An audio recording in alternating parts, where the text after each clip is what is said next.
Welcome to Richer Soul, Cathy Christen. It's great to have you join us today.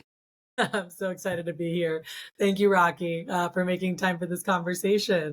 And I'm excited to learn from you. We always like to start at the beginning. What was it like when you were growing up, and how much did your family and school teach you about money? Yes. So I would say family and school taught me to fear money. I feel like growing up, I grew up in a lower income household, six people in a two-bedroom apartment. And I grew up with family, grandparents, everyone saying, money's the root of all evil. And, all the negative things to scare. If you have a lot of money, it's because you have the wrong priorities. And really created this fear of having money because I'd be a bad person if I had a lot of money when I was younger. But I also saw how much my family struggled. And I was like, well, these guys can take care of things, can go on vacations. Like I know money doesn't buy happiness, but I was like, they're at least comfortable and there's less arguments. And so I grew up seeing a lot of issues around finance, having just the programming that it was bad, but also really wanting it and desiring it because I love to do things for others. I love to travel. Like I had all these goals for myself. And so it was a battle. And it was a battle that I didn't even realize went on through my 20s. It wasn't until like early 30, about a decade ago, where that really shifted for me. So it actually took a long time. I was at Date with Destiny for Tony Robbins. And I remember sitting there going, oh my gosh, and realizing like just like all the bad programming I had around money.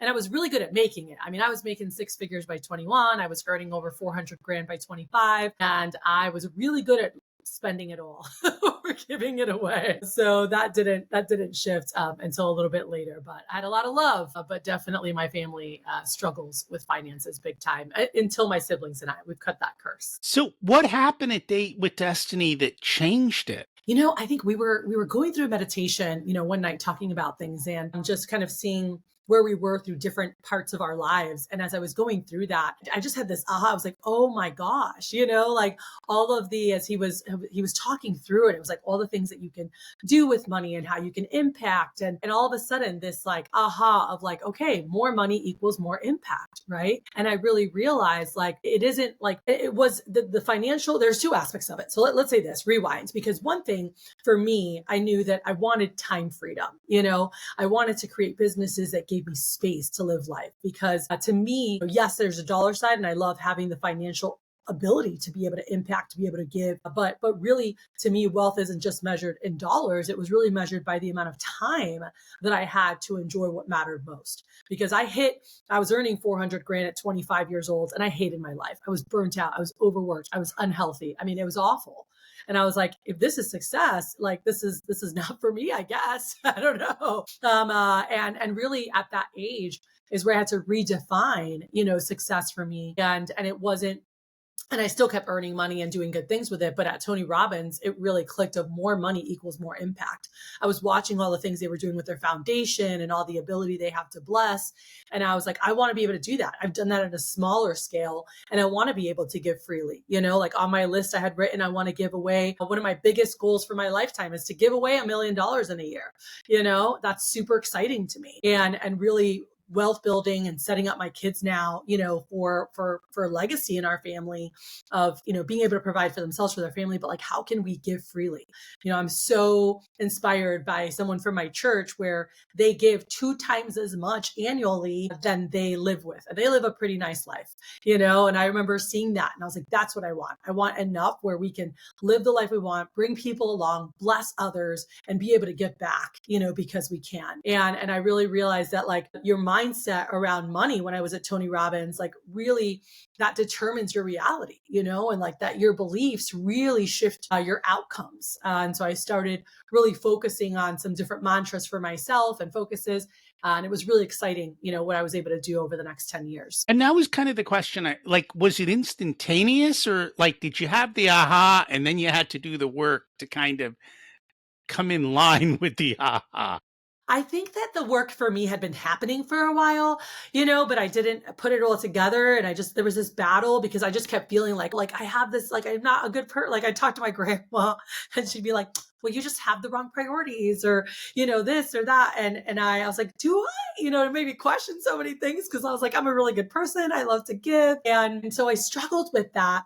And so I think that when it was just like more equals more money equals more impact, came very clearly as we were doing a meditation. It was this instant shift of like, all right, like I have a responsibility to manage my money properly, to make it grow, to build wealth, and to be able to share that with others, because I have been blessed with tools, resources, and opportunities. And I'm also someone of faith. And that was something that hit me hard too, of like, there's a responsibility to grow, to really build. And I wanted to step into that more, And so I think that for me, it was a more instant thing, but it had been a battle for like a decade. So that moment, so I guess it's like the whole overnight success, that took 10 years. I think it kind of was like that. So there was the 10 years of work leading up to it, not you had the instant and then the 10 years of work Right. after. It's okay, right? A little At some backwards. point, that kind of comes together. What were you doing that allowed you to have such success at an early age? So I actually started working with Cutco back when I was 19 in 2002 as a summer job. And I remember that summer wanting to save an extra $5,000 to do a study abroad program. And as a 19-year-old in 2.5 months, I was able to earn $22,000. And I was like, what? And that was more money than I'd ever seen. That was almost what my mom earned in a year as a secretary. And I remember thinking, oh my goodness, like this is wild. And I continued with them. That was between my sophomore and junior year at university. I then continued with them and did an entrepreneurship internship the next summer. And then the following year, decided to continue with them. And so I loved it because it was a place where I was rewarded for my effort. What I put into it, I got out of it. And I always had a lot of grit. And I think I prided myself always in being young, being able to outwork anybody, or, having the discipline to succeed, whether it was in academics, sports, and then now with finances. What was it that led you to early success? Because I'm guessing, just from what you said, you weren't calling up your parents' friends selling them Right. $100 of knives, right? You had to go out and find people. Well, the program actually, it starts with people to get comfortable, and then it's all referrals. So you're learning networking. It's all referral based. You're not just given leads. And so it was learning, I think, the discipline to be able to go and muscle through making phone calls, even though they were warm calls. Sometimes they were cold. I mean, it was warm because they were connected to somebody that I had seen. But get really let go of anything that would, the fear, the fear of the unknown. Like that was something that an early coach was like, fear is false expectations appearing real. And you're creating all this in your head, right? And so can you shift it? And instead of thinking, oh my gosh, what if I'm bothering them? What if this? What if they don't, think like, who do I get to connect with? Who do I get to meet? Who gets to meet me? I remember my early mentor saying, if someone says they won't do an appointment, stinks for them. They don't get to meet you, And so it was this like kind of growing my confidence in that if someone did get to do an appointment with me, their day was going to be better, right? Like that was something I told myself. And so it excited me to connect and chat with people. But I think that for me it was mentorship, number one. That has been one of the most integral parts of my growth and success since middle school, right? Had I not had a mentor tell me, you can do anything, you can outwork the other people, because going from being low income, I was actually blessed to go to a private school, a small private school in middle school through scholarships and help from our church. And it was that time that I first saw, oh, wow, like I don't have what these people have. And I felt less than. And I was like, I don't have the opportunities. I don't have the resources. I don't have the connections. Like, how is this going to work? Right. And it was a first time where I doubted myself, and I remember my best friend's father, who was a mentor at that time to me. I didn't know that he was a mentor, but he was a huge mentor for me. Say, Kat, like if you put your mind to anything, you get a goal, you get clear on what you want, you make a plan, and then you take action and you have discipline to deliver that plan, you can do anything. And that was paramount in my life, and I think that really guided the way I did everything, because I started looking, I'm like, okay, I need to set a goal. I need to make a plan. I need to have discipline to get that plan done. And then obviously having accountability. So having great mentors or accountability partners, or now, masterminds and groups that I'm in, to be able to hold each other accountable, just the power of that and being able to move so much further faster through that, uplifting accountability. And that, I guess, you lucked into the right person to kind of promote you, push you up, and be able to do that. And I think that's one of the things kids are not aware of is their friends' parents are great connections that can do that and move you up. You're still with Cutco, right? I am 23 Have years later. have you noticed a difference? Because what they're talking about, the young generation won't pick up the phone. Oh, yeah. Oh, yeah. How are they dealing with this? Oh my gosh. We've seen this shift happening over the past, I'd say 5 to 7 years. COVID really did one in for like those students that were home, and the social anxiety to call people, the feeling like they're a burden or they're bothering people, it has been quite a challenge. And I think a lot of us have been navigating, trying to help reframe, of who do you get to help? Who do you get to connect? Whose life will be better because they get to meet you? And that's how I grew up thinking about it, right? And definitely like today's youth, it's like, oh, they I saw somewhere that there was an article that said that today's youth, they calling someone feels like they're knocking on someone's doorstep unannounced, and like that's how it feels to them, right? And I was like, whoa, like that's so wild. So the arena has changed a lot. I have seen, I don't mean this in a bad way, but like a little bit softer in terms of the ability to just go out to grind, to get stuff done. Like there are a lot more, there's a lot more anxiety around picking up the phone for sure, which is really, what have you seen with that, Rocky? And that's what I hear. It's funny because my kids don't call me, they FaceTime me Okay. because they prefer it, which is kind of weird because you'd think it would be easier to call somebody than to get video on with them. But yet they prefer getting on with video. And, as you were talking, it's funny because when I was young, when the phone rang, like everybody stopped everything to run to answer the phone. Now nobody answers the phone, right? So culturally, that's kind of shifted too. Of course, we Yeah. all didn't have a phone in our pocket, Well, I think and people used to love getting phone calls, but now 90% of your calls are spam calls. So it's like, you don't want to pick up the you don't want to pick up the We're phone. like, that didn't exist before. Someone was calling. It was usually someone you wanted to talk to, right? That or it was a crank call, somebody. True.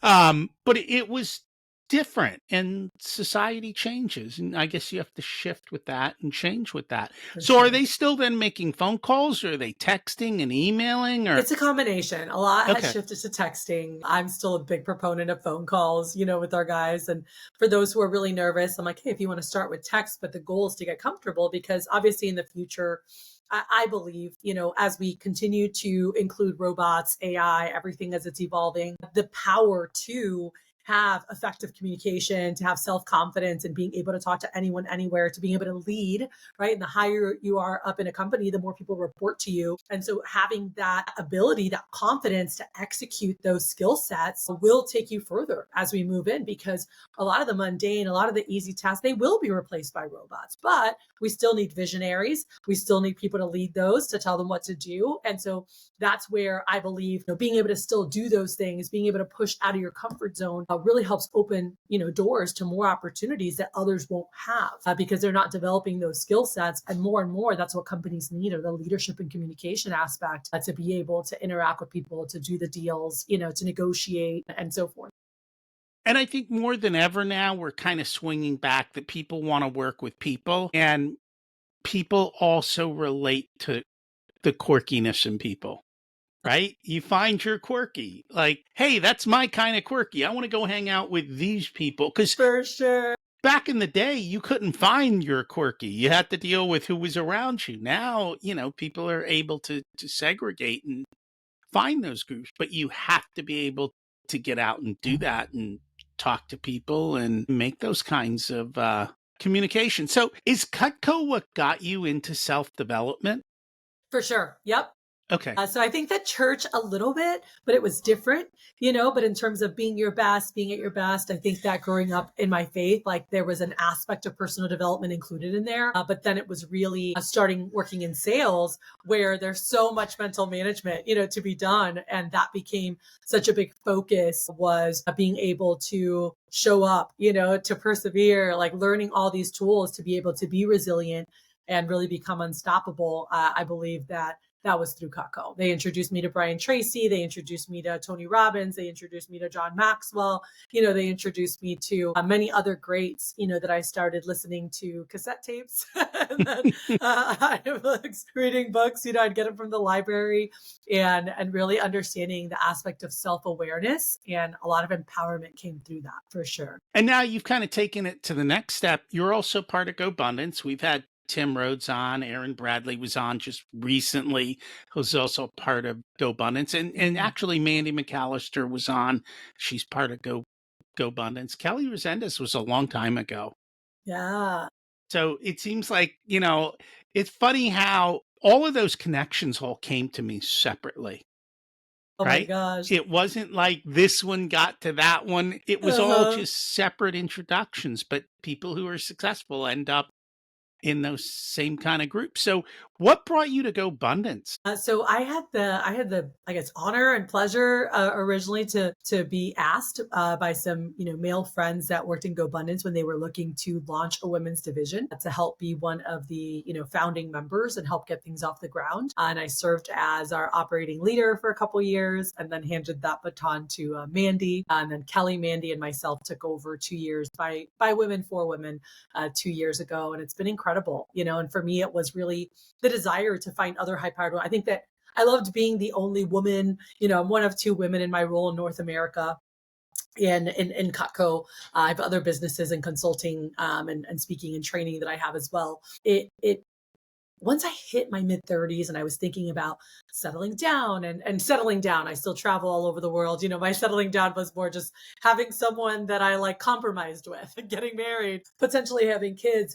I didn't know where people like me were. Growing up, I got a lot of pushback from friends, a little bit in high school and definitely in college of like, man, you're just always on the go, like you're always busy, you're doing this, you're doing that. And like most men want a woman that's like can be at home and can be present, and you just have like 20 million things going on. And it made me question like myself, and I'm like, oh man, am I not going to get married? Am I going to be single forever? I'm like, I want to be married, I want to have kids, I want to travel, and I want this and I want that. And I think that when I heard about GoBundance I met one of Tim's partners actually, so Tim Rhodes, Mike McCarthy. I met him at an event and we started chatting. I was introduced. It was Hal Elrod. He was old Cutco as well. I don't know if you know Hal in the Miracle Morning. And so we, grew up together. He actually did the forward for my book. But I remember going to Hal's event, like, you have to meet Mike McCarthy and like him and Tim, and they have this great group. And they told me about it. And I was like, these are my people, like, because I was always about how do you have it all, right? How do we have it all? Like, I want the financial security, and I want an incredible family and incredible relationships with people I love. And I want to have fun, and I want to be able to contribute, and. But growing up, it was like either or. Either you have this or either you have that, and GoBundance really focused on like, how do we have it all? And I love that. And every single quarter, looking at the different areas of our life, how are we gardening? Like, how are we really taking care of those gardens in our life? And what are we doing to be intentional about improving the areas that are important to us? Because for so long, Rocky, and I don't know if this has ever happened, I was like, oh, my family's so important, this so important. But if you looked at my calendar didn't reflect it. And that was a big thing for me. I was like, oh my gosh, like if someone looks at my calendar, they wouldn't be like, wow, family's so important to her, or like, wow, that's so important. They're like, she's just a workaholic. Hmm. And she loves to travel. They could tell that from my calendar, right? And so that really made me think about what things look like, and making sure I was prioritizing time for myself to make sure I was filling myself up, making sure I was prioritizing time with my spouse, with my family, and really deciding on things that filled my cup, like annual trips with my entire family. We go on a trip every year, my siblings, their spouses, my dad, the kids, and then having my time with my spouse. And so it was really neat. So GoBundance has been an incredible thing to be a part of, an honor to be asked to help build a women's division. But I have gotten so much more from the group than I could have even imagined, because I think Aaron could say, like a lot of us, we did so much for so long on our own and we did pretty well, but the power of being able to be around like-minded powerhouse females who are heart-centered, who are driven, who are family focused, who want to give back and contribute and leave a legacy. It's just so incredible to be around these women. And my friends, who said, oh, like you can't just travel the world when you have kids, you're going to have to hunker down. Well, in GoBundance, my girlfriend Tori has been on a trip with her kids around the world on a boat, on a yacht for a while. And my other girlfriend, Adrian, she's been hopping around. They spent a couple months and just touring from Puerto Rico, South America, and they've been moving across. They're currently out in the Pacific. I know they did New Year's over in the Philippines, and she's homeschooling her 3 kids on the road. And I'm like, that's what I always wanted. And now I get to see it. Oh, and we have a different normal, right? Because we do love to travel. We do have virtual businesses, own different companies, and have the ability, the financial ability and the time ability to be able to travel around and really live the life we love. And that's what I was always all about, right? How do we live a life by design and what we love? And I think part of that is believing you can, but when you're surrounded by people who pull you down, that doesn't happen. Now, it sounds like your entire family, though, has come along on the ride and also are doing that. That's unusual. What was it that got the rest of them to also change their viewpoints and kind of come along on the journey? Yeah, thanks for asking that. And I would say more my siblings, but it's been neat to see my dad shifting as well. I think that so I did Cutco, and then I made my sister do it. And then my other sister was a receptionist in my office. And then my brother, when he turned of age, we made him do it. I think that once my parents saw the success I had, because at first they were very hesitant, they saw the growth I had, the responsibility, where I was setting my schedule, setting appointments, going to things. And they were just so impressed seeing the growth, the professional growth that I was having, that once my siblings were doing, they were a lot more supportive. And through being exposed, like we talked about earlier, Rocky, to a lot of the personal development, like I took my siblings to Landmark.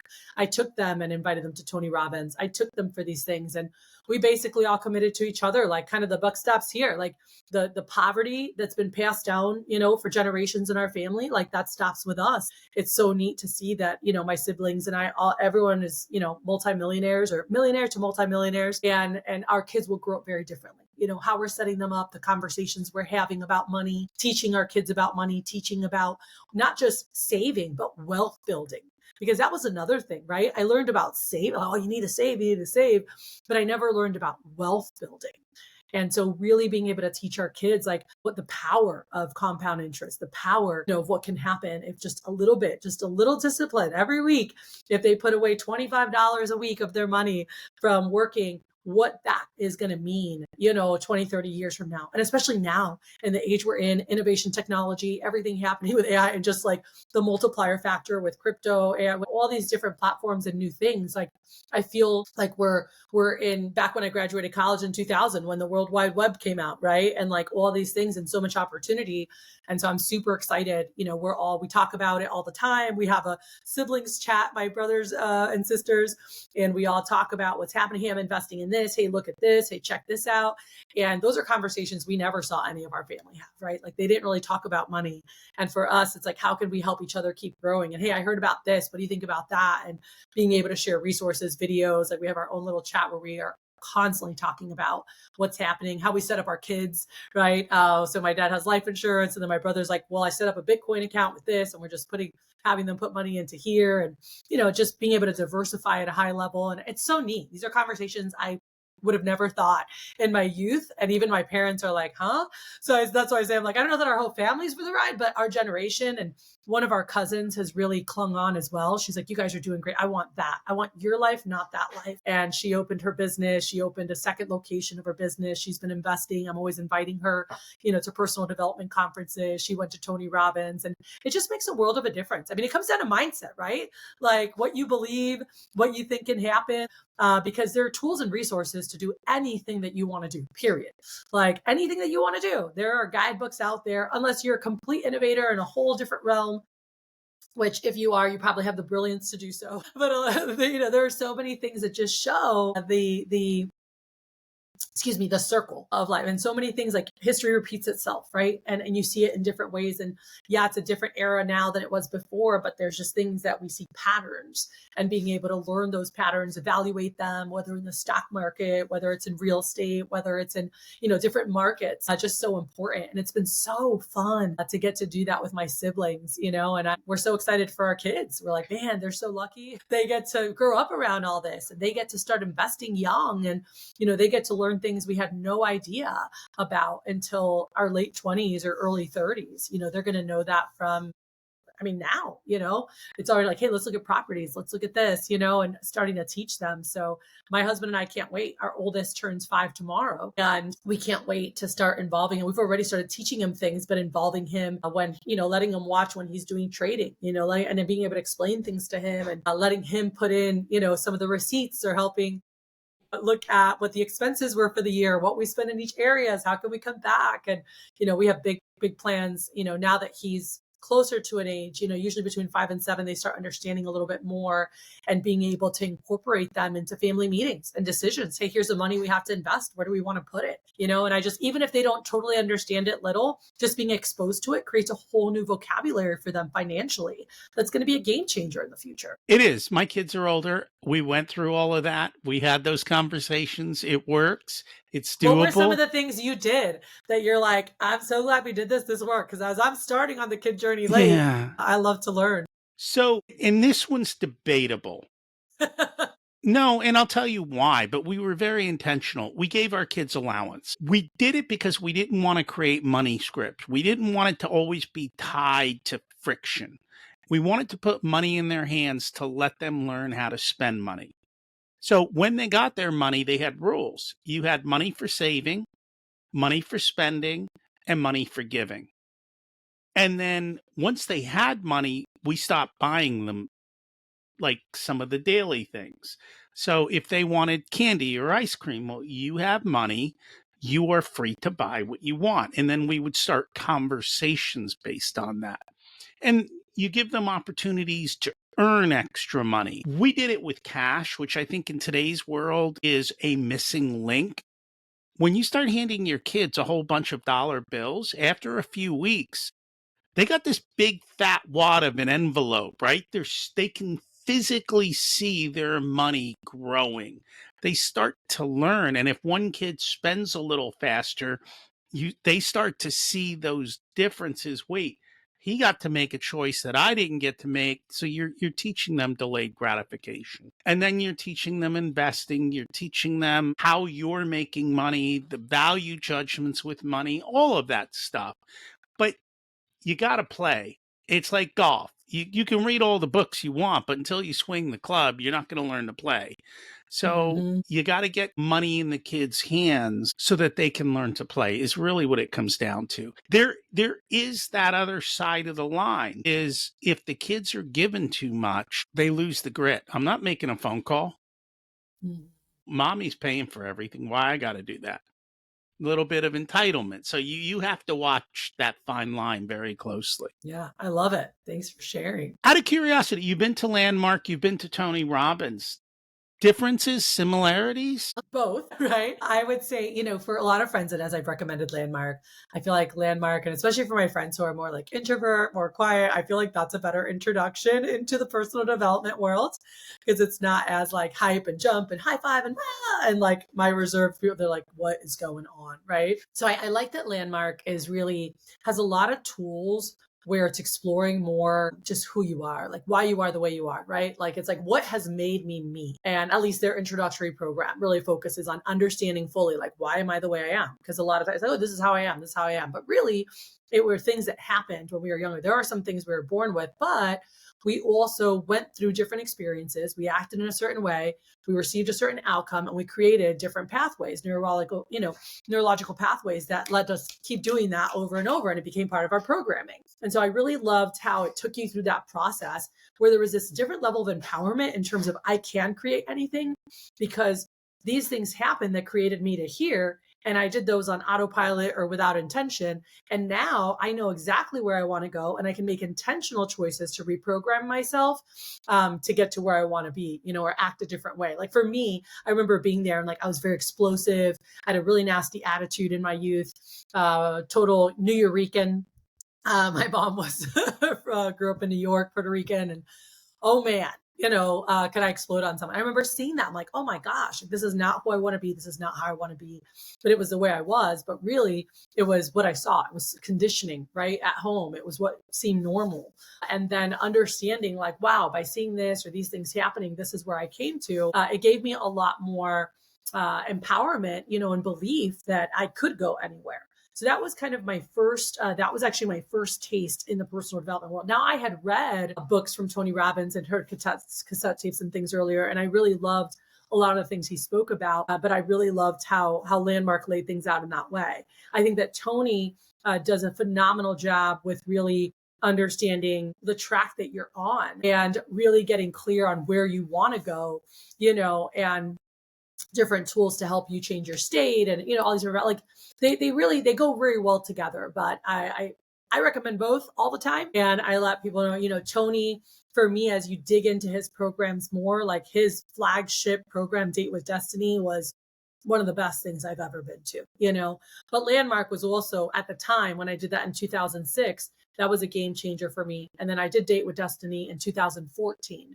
And that was the next like big, milestone in shifting a lot of beliefs and just standards for myself and in my life. Out of curiosity, have you done strategic coach or no? I have not. I have not. Okay. There's some, I wasn't sure Yeah, what you have, what you haven't. And again, each of these programs have their place, their time, and it hits everybody different, right? We're not all going to have the same experience, and you got to do what works for you. But there's tons of resources out there now more than ever, and you can kind of go figure out what works for you. for sure. So, on top of all of this, you wrote a book. What inspired you to write the book, Life is a Masterpiece? Well, it was a great friend of mine really challenging me to write it. I had no intention of ever writing a book. I always saw myself as a speaker, a trainer, and when they said, you should write a book, I'm like, I am not a writer. I was like, I could talk all day, but I'm not a writer. And a buddy of mine looked at me and he said, well, how will your great, great, great kids, grandkids learn from you? And that just like hit a dagger in my heart because I was such a legacy person and I've worked with youth for so many years, in the Cutco space. The program that I really focus in on is our student program, which are 17 to 25-year-olds, right? And really teaching them skills for life, leadership, communication, foundations of business building, personal selling, and just soft skills they'll be able to take with them in any industry, wherever they go, and be able to really be an asset to that organization. For me, being able to see, watching just how people have grown, in those areas, has been so neat, for me. But I think that I was like, oh, these kids get to learn from me, but like, how about 5 generations from now, right? Like, I wish I could have learned from my great, great, great grandparents. So that was really, when they brought that up, I was like, oh man, they're like, you help so many different youth. Like, how about helping your own family that you'll never get to meet? And so that's where the book came from. I didn't really write it for anyone else to read except my great great grandkids. But it's been really amazing to hear the feedback, and how it's been really helpful for so many people who have had the chance to go through it, because it's really set up like a blueprint.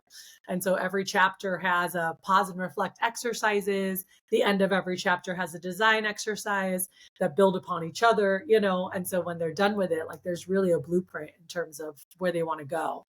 And so it's a really fun tool. But yeah, it's what I've done with my who have worked for me in our student program, and then with clients. I've been doing this for probably since 2006, 2007, probably right after Landmark. Actually, I did that fall of 2006, where I really got clear on helping people get clear, like, what do you want? And how do we utilize my business as a vehicle for your life, right? It might not be the end all. It might not be the destination, but it's an incredible vehicle you have right now to develop you financially, to develop you personally, to develop you professionally. And how do we help you take advantage of that, right? And so that's where it really started, in helping people get clear on what they wanted, where they were going, why were they working, what did they need money for, and if we could wave a magic wand and money wasn't an issue, what would life look like?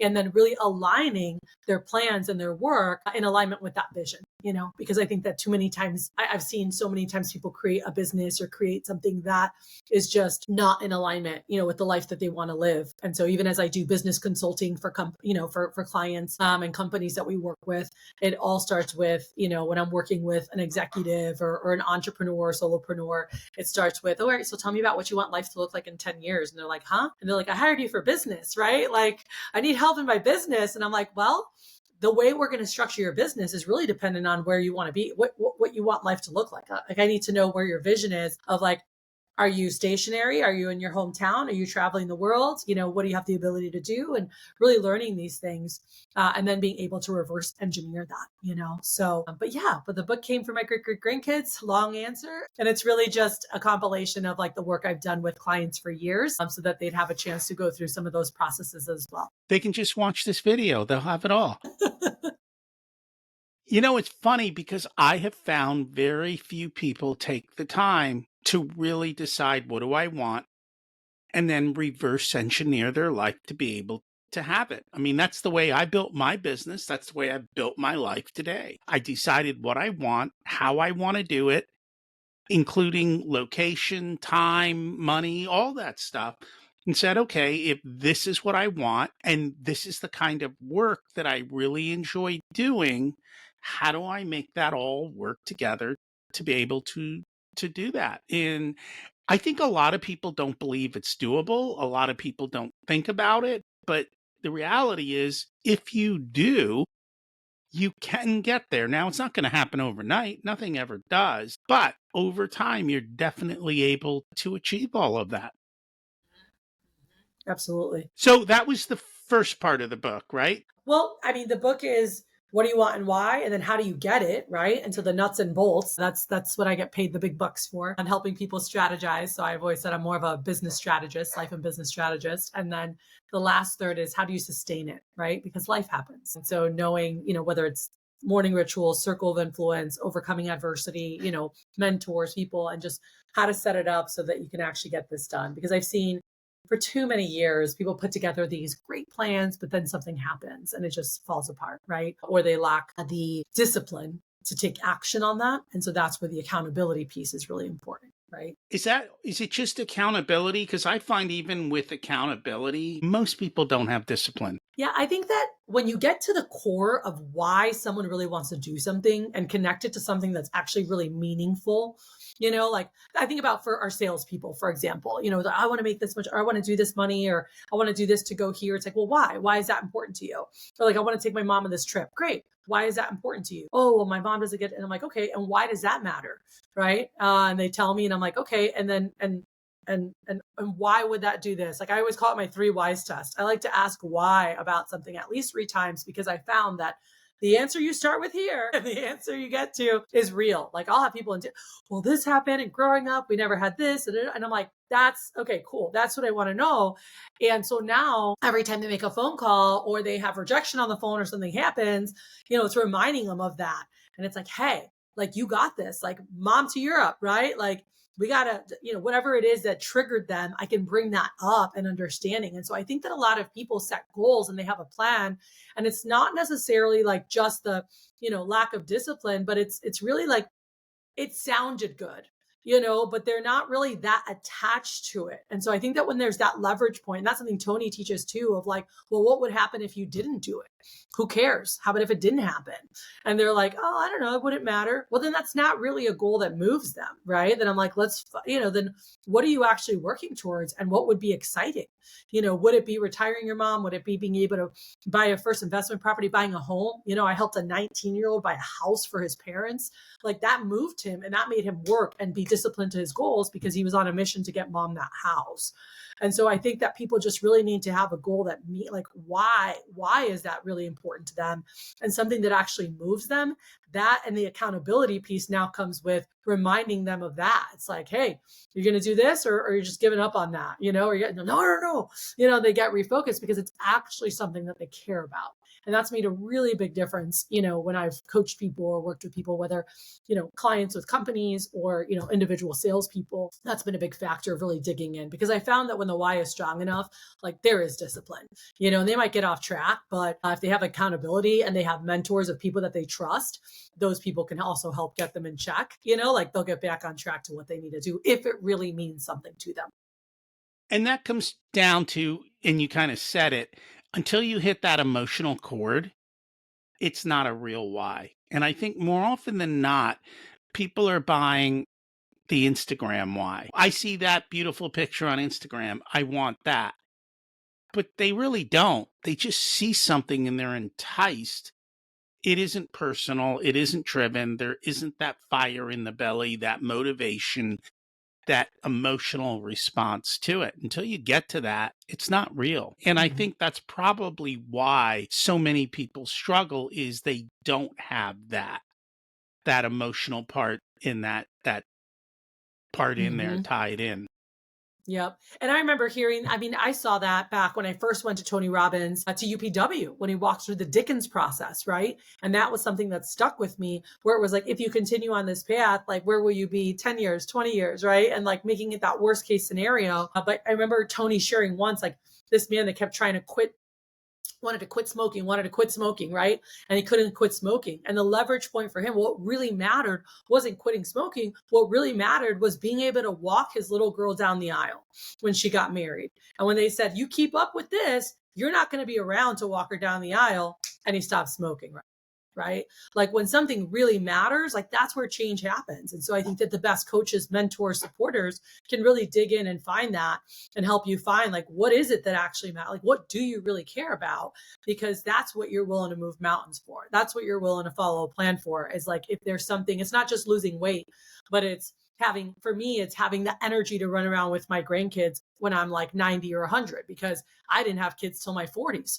So I'm an older mom. And, if my kids follow my path, shoot, I'm not going to be a grandma till my 80s.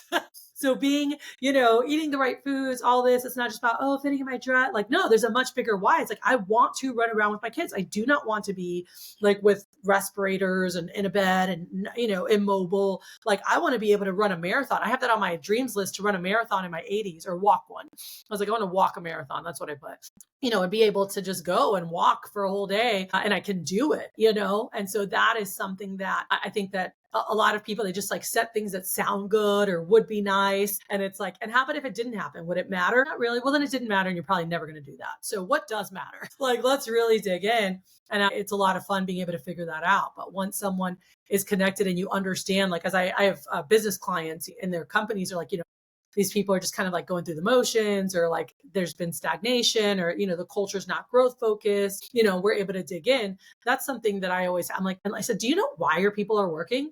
Like, it can't just be to pay bills and take care of their family. That's great, but what would be exciting? Is it paying off certain debt? Is it buying their kid a home or their parent a home? Is it like, what are things that really, when you share it, they're like, oh my God, that would be amazing. And it's like, would it? Like, is that something that you'd be committed to? And how about if it didn't? How would that affect how people live, or what happens? Or now you have to take care of them forever, or, creating that worst, because they're like, no, like, let's go get this done. And it's amazing when you do know like why people are working and what they're doing. Like, I can't tell you, Rocky, how many business owners I've spoken to, and when they're having an issue with someone or lack of performance, and I ask, okay, well, tell me about them. Like, what's important to them? What are they working towards? Why are they at your company? They're like, Because I I have no offered him a idea. job. Right? They have no idea. I'm like, well, if you dig in and know some of those things, it's going to be a game changer for the company. And I think that that comes with conscious leadership, and as I see more and more, leaders that really understand that it's about helping individuals thrive, and how can they utilize their programs, products, company, whatever it might be, to help them get further towards their personal life goals. Like, those are the companies that are growing. Those are the companies with the best retention. Those are the companies that are really making an impact with the people that work with them. And that's true. Since writing the book, have there been ahas or surprises that you're like, wow, I never realized that? I think one of the big things for me was realizing the impact that being vulnerable can make. Like being able to share the imperfections, being able to share the struggles. I grew up with a parent that Well, I'll just say my mom is that we had to look perfect, be perfect, everything. You sweep the bad stuff under the rug, And I grew up like that, and it wasn't until that shift where I understood like when you can be raw and real. And that was a big aha. And as I was writing the book, it was still like, I'm not sharing certain things. And there was a point where I was like, you know what? I need to just share openly about some of the struggles and things. And I really felt that. But I'd never done that before. I mean, this is 2019 that I did that. So like I was in my late 30s, when I finally was like, who cares if people like if they know like we're human beings, we're not robots. And the more we can show our imperfections, the more people can connect with us as real humans, right? And we're more approachable and they want to learn with and from us versus like, oh, they're on this pedestal that I think I could never reach. That's not going to help, and I didn't realize what a separation I was making between myself and some of the people that I was working with by never sharing, my flaws, never sharing my struggles, never sharing those things or being really minimal with it. So I think that was a big aha. And obviously there's a way to do it. You're not like, oh my God, let me tell you guys about everything, but being able to say, hey, you know what? I went through some stuff in the past and here's what helped me. And being able to share like, I made a really bad decision with this. Here's how I learned from it. Here's how I grew from it. Right. And being able to share how we grow through things, not just go through things, is such an inspiration for others. And so I think that was a big aha for me because that hadn't really shifted for me until I wrote the book. And it's true. I mean, I think I had to learn the same thing. And it's kind of generational. Like you were expected to be perfect back in the day. And now not so much. Well, even though now though, there's the Instagram life, right? The perfect life. But the reality is it's not real. And I think that's one of the biggest things I've noticed as I've gotten older is you start to look at the social media life and then you happen to be at that place and you're like, yeah, that wasn't that, right? It's not all that. And I think we make up these stories about it. I think more and more though today people want authenticity. They want the Yeah, for reality. They sure. want to know the struggle. And They're not in it alone. Right. And so they go, oh, they went through that like me. Right. That relatable factor correct.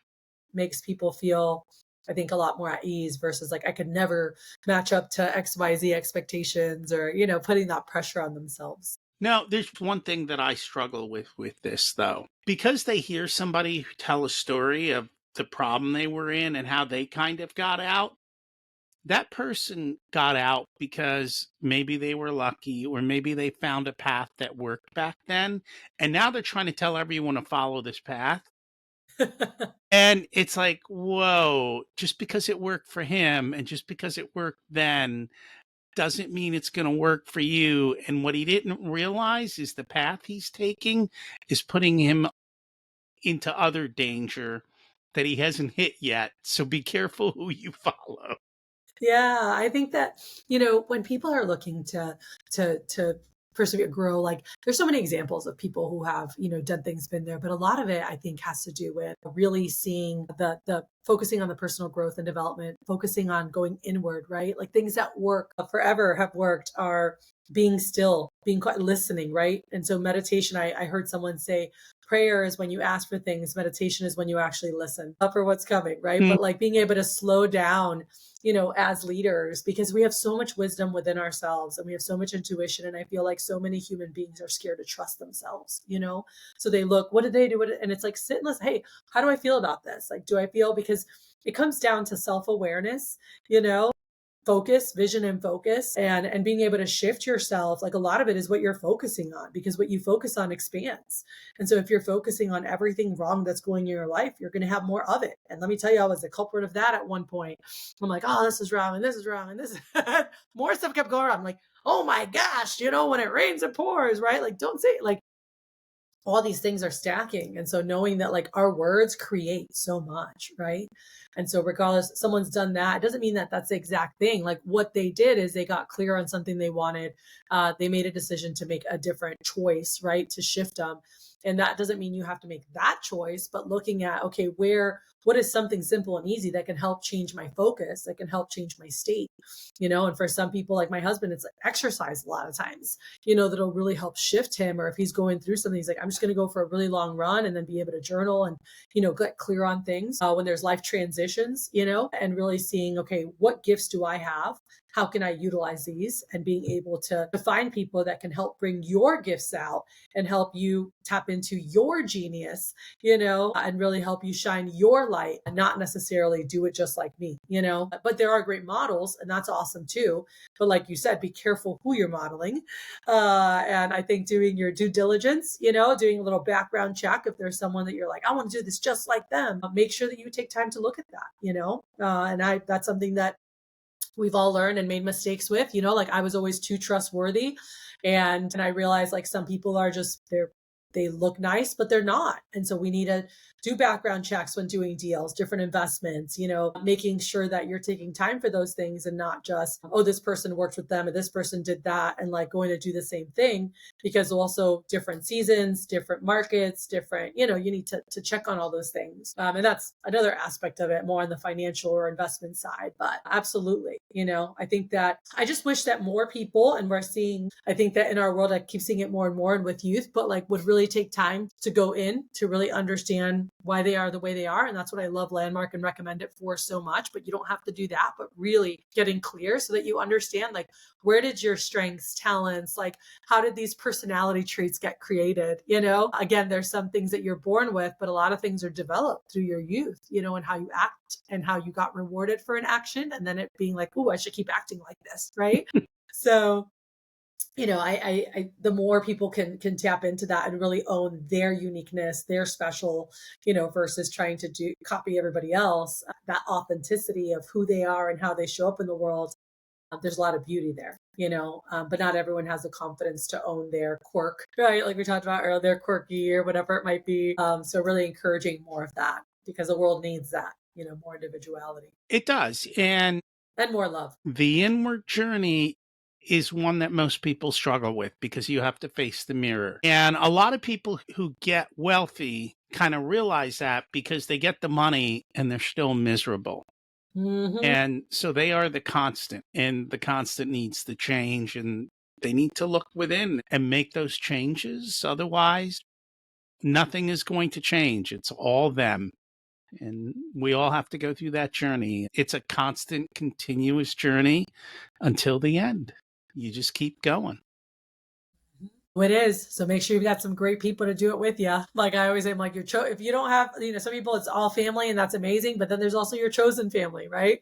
Who are the people that you're surrounding who are helping you be at your best? I cannot emphasize how important that is, and the difference that'll make in your world. Like, I don't know where I'd be without the mentors, the guidance, I had, but also the people I chose to hang out with. And then sometimes it took me to a negative place, like getting kicked out of school and getting arrested, and understanding that, who I was spending time with was going to influence decisions I made, was going to encourage me to be better, or to compromise on maybe things I said I might not do or whatever, because like fitting in or just being around them, I'm compromising on things that are important to me, versus when I'm with my GoBundance ladies or other mentors, other friends of mine, accountability groups.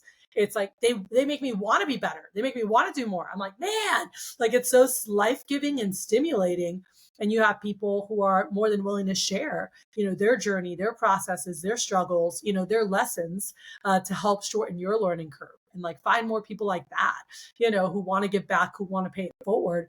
And if you surround yourself with people like that, ooh, you're going to have an exciting life. And it's not always going to be perfect, but when you have those people in your corner, like you can get through anything, That is so true. You are the average of the people around you. So be careful who you put in your average, right? Absolutely. What's your secret to living an abundant life? Gratitude.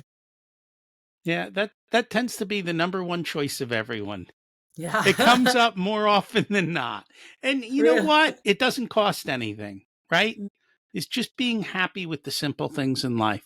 That's just the energy you're putting out, and you're able, I mean, so much more gets attracted to you. I was like, people are always just come in or like want to connect. I probably just, I love my life and I'm very happy with, even though we have, dark times, things that happen, like I'm always thinking about my blessings, and how we can pay that forward or be able to give some of the gifts, talents, resources that we've been blessed with, and being able to share those with others. So I do think gratitude opens, a whole portal to abundance.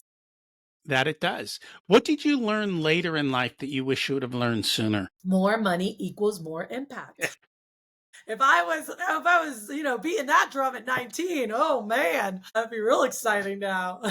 And that's So it. yeah. One of the one things I learned early with money mindsets was just simply to ask the question, money is. And whatever that answer is, that's how you view it and that's how it's being used by you. In your case, the freedom, the abundance, and making impact. If you were to give an 18-year-old one specific piece of wisdom, what would it be? Ooh. 18-year-olds. I work with a lot of those. I'm Hmm. like one piece. I would say take time to do a dream session and really think about what life could look like, right? I think that we go on autopilot. A lot of times we're doing what everyone else thinks we should do or what has been put upon us. But taking time to really sit with like, what could life look like? And not being discouraged by those who don't think as big as you do, because there are people out there that think even bigger and who would love to mentor you, who would love to take you under your wing, and just know that anything is possible with the right plan, with the right mentors, resources. If you're willing to go out there to learn, to put in the work, anything is possible. That it is. If people would like to learn more about you and follow you, where's the best place for them to find you? I would say my website has links to all the things. So cathychristen.com, and that's Cathy with a C. And then Kristen is spelled like the name Chris, Chris, and then like the number 10, TEN.com. So cathychristen.com. And we'll put that in the show notes. Thank you so much for joining us today. Thank you. Thanks for checking out this unedited video of the Richer Soul podcast. You can find the full episode along with all the back episodes at richersoul.com. This podcast is brought to you by Profit Comes First, where we help business owners to have a more profitable and growing business so they can live the life of their dreams. Check that out as well wherever you listen to all this content.